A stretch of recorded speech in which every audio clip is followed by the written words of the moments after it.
Après avoir saisi une liste de données sur Excel, vous avez la possibilité de les analyser et faire ressortir certaines informations. C'est ce que nous allons étudier dans cette vidéo. Nous avons donc une liste de valeurs. Nous allons ressortir de cette liste les informations suivantes telles que le minimum, le maximum, la moyenne, la valeur la plus fréquente. Commençons tout d'abord par ressortir le minimum de cette liste. Pour ce faire, saisissons que la formule, la fonction min, qui est la fonction qui retourne, n'est-ce pas, le minimum. Cette fonction prend en paramètre la plage de données. Sélectionnons donc cette plage de données, puis appuyons sur la touche Entrée pour voir le résultat. Bien, refaisons cette même manipulation avec le maximum. Cette fois, la fonction utilisée, c'est max. Double-cliquons dessus et puis sélectionnons donc la plage de données, appuyons sur la touche Entrée et on voit bien évidemment que le maximum, c'est bien 300. Et par la suite, saisissons dans la fonction moyenne. La moyenne, c'est cette fonction que nous allons utiliser.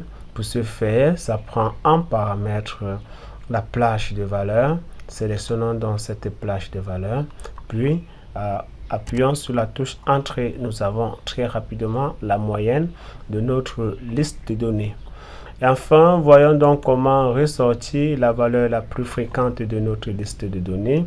Pour ce faire, saisissons sur la touche Entrée de notre clavier, puis saisissons la fonction mode simple. Nous pouvons sélectionner cette fonction. Cette fonction prend également en paramètre la liste de données. Sélectionnons notre liste, puis appuyons sur la touche Entrée pour voir la valeur la plus fréquente qui est bien 3. Nous avons donc la possibilité, après avoir saisi ces formules, de modifier notre liste et voir très rapidement le résultat se répertorier sur nos différentes valeurs. Par exemple, remplaçons donc cette valeur par 500 par exemple. 500, je remets d'activer la touche marge. C'est bon, 500.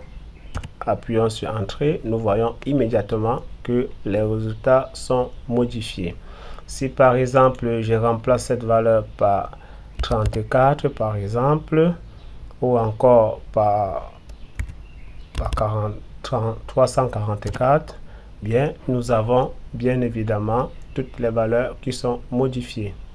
Voilà, je viens de vous montrer comment, n'est-ce pas, utiliser une liste de données et afin de les analyser et ressortir certaines informations telles que le minimum, le maximum, la moyenne et la valeur la plus fréquente.